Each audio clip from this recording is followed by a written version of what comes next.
Bore কাছে 100 টাকা চান না গে দেও মেয়ের বাড়ি যামু পোলার বোর কত সুবা সঙ্গে না মনন না কে বুঝি এত গরম চালাইছে একটা গাছের পাতাও নড়ে না যে একটু বাসা তাইব।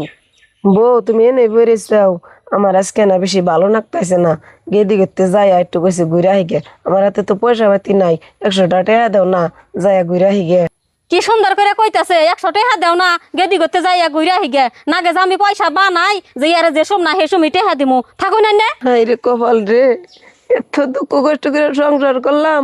আজকে মেয়ের বাড়ি যামু একটা টেহাও নাই 100 টাকা বোর কাছে চাইলাম তাই বউ বেসাক মেনে তুই গেল গা কি করুম আর হাই রে কপাল রে আমার নাগাল কপাল জানি কেউ রয় না বুঝি কি হয়েছে না ওখানে কান্তা শুন কেন বইবে আর কান্দুম বুঝি মনের দুঃখ মনে নিয়ে কান মানছি এই নিজে হাতে সংসার করছি আজকে পোলার বোর কাছে 100 টাকা চান না গে দেও মেয়ের বাড়ি যামু পোলার বোর কত সুবা সঙ্গে না মনন না কে বুঝি কি আর কমু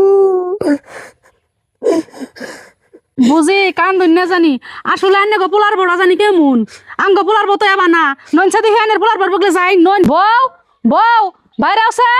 কি হয়েছে চাচি এত চিল্লাই চিল্লাই ডাক্তার শুনকে কি নিয়ে ডাকতাছে এটা শুনবার চাও তোমার হরির হাতাসকে যে খারাপ ব্যবহারটা তুমি করছাও এটা কিন্তু তোমার উচিত নাই খারাপ ব্যবহারটা করা আর তোমার হরি যে দুঃখ কষ্ট করে এই সংসারটা করছে মাথায় তেল থাকে নাই ছিঁড়া কাপড় পিন্দা ঘুরছে রোদের মধ্যে বয়ে থাকছে বৃষ্টির ফোঁড়া মাথায় পড়ছে যে কষ্ট করছে এই সংসারে নিজের চোখ দিয়ে আমরা দেখছি তাও তুমি এই খারাপ ব্যবহারটা করো তোমার হরির হাতে তোমরা যদি এখানে দুঃখ কষ্ট করতা তোমরা এই সংসার করে খাই আর তা না কবে তুই আগে তাকা থাকে বুঝি আমার জন্য আর আমার পোলার বোনকে ঝগড়া করেন না আমার একটা পোলার বই আমি পোলার বোরে তো পোলার বোন নাকাল দেখি না আমি মেয়ের মতন দেখি আমার মেয়ে এক কথা কইলে তো সহ্য করে রাখছো সেই জন্য আমি সহ্য করে আনিম আর কোনো কথা বাজায়েন না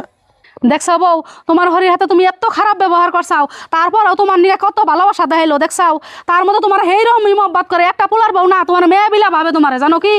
চাচি আপনি ঠিকই কইছেন আসলে আমারই বুঝতে ভুল হয়েছে আমি কোনো সময় ভাবি নাই যে মা আমার এত ভালো পায় আজকে গনে আমি আর জীবনেও মান্যকে খারাপ ব্যবহার করুম না আমি আমার নিজের মায়ের মতনই ভাবো মা আমি এনে যা কইছি